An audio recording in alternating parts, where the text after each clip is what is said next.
Today's brief video, I'm going to give you guys a piece of advice that for me was a game changer when it came to quitting smoking weed. Now, the advice that I'm going to share with you in today's video can be applied to any of the addictions that we talk about on our channel: nicotine, THC, energy drinks, or adult media content, things that I once personally struggled with.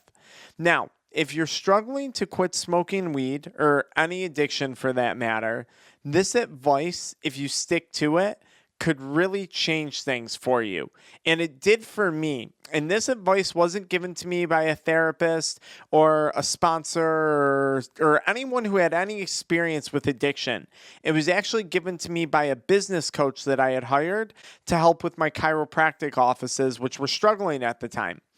And I was telling the person, I just don't feel good. I'm sick all the time. And they knew that I smoked and that I had other bad addictions. They didn't know the extent of it, but they knew some of it.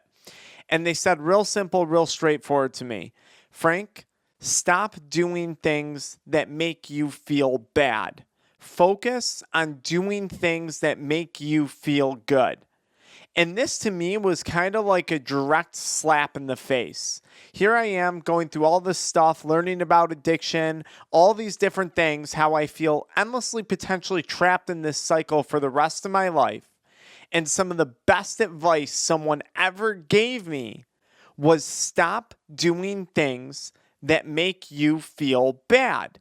Now, there was a catch to this when it came to weed and nicotine to an extent, and porn. The issue is, I was under the impression that those things were making me feel good. Well, that's not completely true. I was semi under the impression that those things were making me feel good. I was not, contrary to popular belief when it comes to addiction, I was not in denial, though, about how bad my weed smoking was making me feel. Like, I knew I had symptoms of CHS. I knew it was messing up my finances. I knew it was messing up my relationships. And the same way that I knew nicotine was bad for me, that I knew it was damaging my health, and the same way that I knew watching adult media content every night was limiting my ability to make real deep connections with people. Like, I was not in denial about any of that. I knew it was bad. And yet I continue to do it. And that's where the answer lies. There's nothing worse, in my opinion, looking back, than knowingly continuing to do something that makes you feel bad.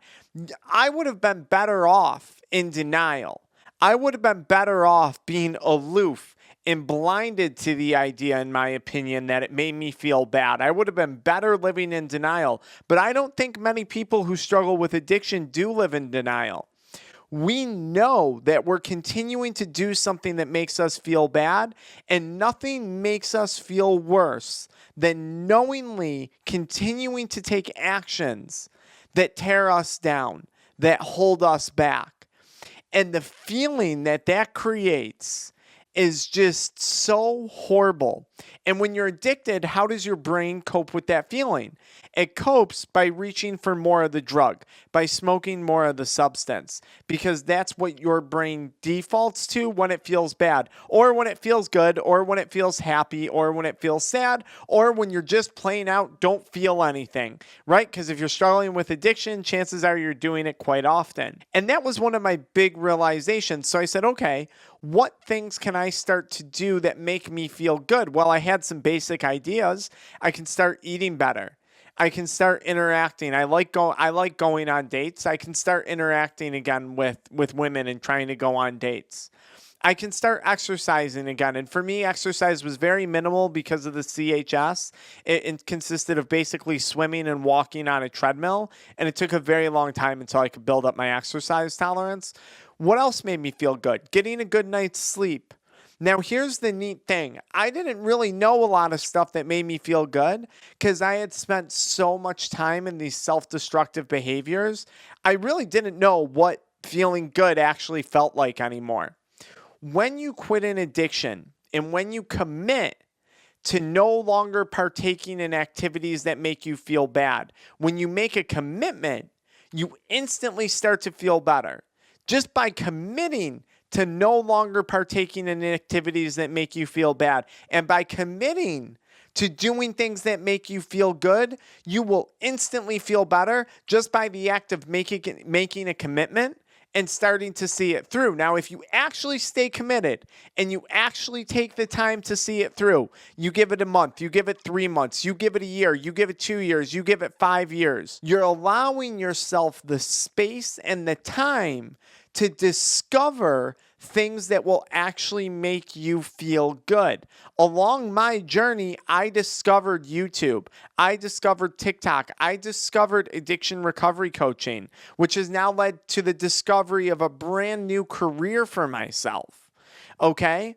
But it all started with the action of stopping doing things that make me feel bad, focusing and committing on doing things that make me feel good repeatedly over and over and over again, and allowing myself enough time for growth.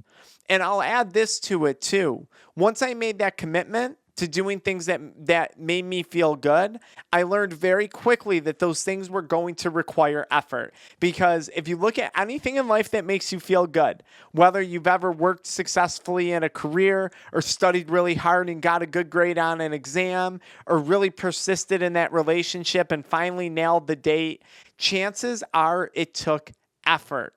So I had to commit to doing things that made me feel good. On a regular basis, I had to apply effort to it, and then I had to allow for enough patience and enough time to fill in that space, to fill in those opportunities and discover new things, because I didn't know what made me feel good. I didn't know what brought me joy, because in the past I was so convoluted by my addictions.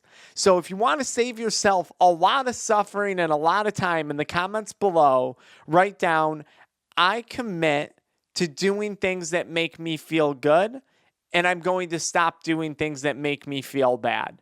Drop the date, drop the comment, drop what you're committing to. Hell, tell me, what are you committing to? Are you going to start a YouTube channel? Are you going to start exercising? Are you going to start pursuing that relationship, saving money? What are you committing to? Let me know in the comments.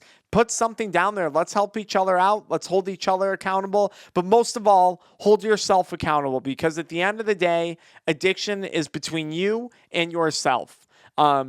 No one else can stop you from doing things to yourself that make you feel bad. I can't stop you. You can do a consult with me. I can help you get there, but I can't stop you. No one can. That's you. You have to be the one to do it. All right, guys, I hope that advice helps you out.